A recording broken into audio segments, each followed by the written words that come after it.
All right, let's get right into it. Today we're breaking down a single event that has sent absolute shockwaves through Middle East diplomacy. We're talking about an Israeli airstrike, but not in Gaza. No, this one was in Doha, Qatar, the very heart of ceasefire negotiations, and it has thrown the entire peace process into chaos. And that really brings us to the big question here, doesn't it? What happens when the mediator, the one trying to broker peace, becomes a target?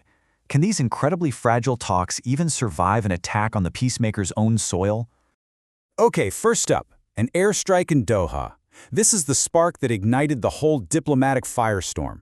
To really understand the fallout, we first have to get a handle on exactly what happened. Because this wasn't just any airstrike, its location and its timing were, frankly, unprecedented. So get this, the context here is absolutely crucial. You have Hamas leaders gathered in Doha, the capital of Qatar, and they're there for one very specific reason, to go over a US-backed proposal for a ceasefire and hostage release.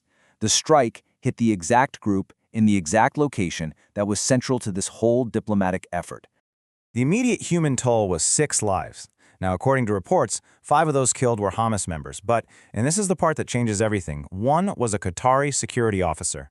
The death of an official from the host nation on their own territory instantly took this from a targeted strike to what many see as a huge violation of national sovereignty. So let's talk about Qatar's fiery accusation, because the reaction was swift, it was public, and it was furious. Qatar, as the host and the mediator, took its outrage straight to the world's biggest diplomatic stage, the United Nations Security Council.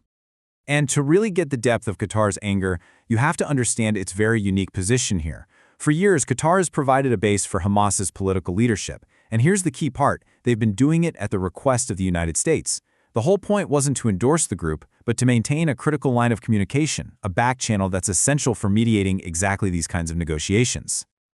And this quote from Qatar's Prime Minister Sheikh Mohammed really gets to the heart of their accusation. He did not mince words. He directly questioned the motives, basically saying that if freeing the hostages was the real priority, how on earth could anyone justify the timing of this attack? In his speech to the UN, he laid out a pretty damning case. He called the attack an act that went beyond any borders, a blatant violation of his country's sovereignty, and a move that threatens the whole region. And he put the blame squarely on Prime Minister Netanyahu for, in his words, killing any hope for those hostages. Okay, so now let's flip to the other side, Israel's unwavering defense. Facing a storm of criticism, they didn't back down. Instead, they offered a very firm justification for what they did. Israel's response was, well, it wasn't an apology, it was an ultimatum. Their ambassador to the UN, Danny Danon, basically put the responsibility right back on Qatar. He framed it as a choice. You deal with Hamas or we will. And the core of Israel's argument really boils down to this.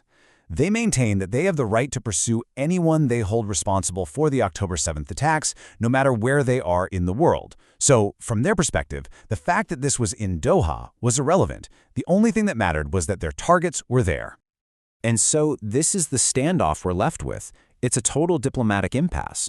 On one side, you have Qatar saying the strike proves Israel is undermining peace efforts. On the other, you have Israel saying Qatar is harboring terrorists and they have the right to act. There is just no common ground between these two positions. Naturally, this wasn't just a fight between two countries. The strike immediately forced nations all over the world to weigh in, and it really revealed some deep divisions. Let's look at how the world reacted. The reactions really tell a story. The UN Security Council expressed deep concern, but notably didn't name Israel. The United States found itself trying to walk a very delicate line between its two allies. Other nations were way more direct. The UAE warned of extremely dangerous trajectories, and Pakistan basically echoed Qatar's doubts about Israel's priorities. That statement from the UAE is particularly significant. Why? Because this is a country that normalized relations with Israel. So for them to come out and say that an attack on one Gulf nation is an attack on all of them, well, that shows you this strike isn't just straining old tensions, it's creating brand new rifts between Israel and its more recent Arab partners. So, this all leads to the biggest question of all. What happens now? I mean, where do we possibly go from here? With the mediator attacked and trust completely shattered, what is the fate of the ceasefire talks and, of course, the hostages at the center of it all?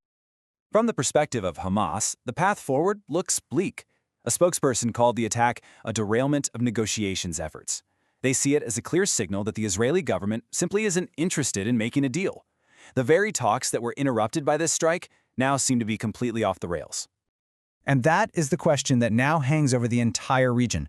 When the neutral ground for negotiation becomes a target and the mediator feels betrayed, that already impossibly narrow path to peace just seems to vanish. What comes next is dangerously uncertain.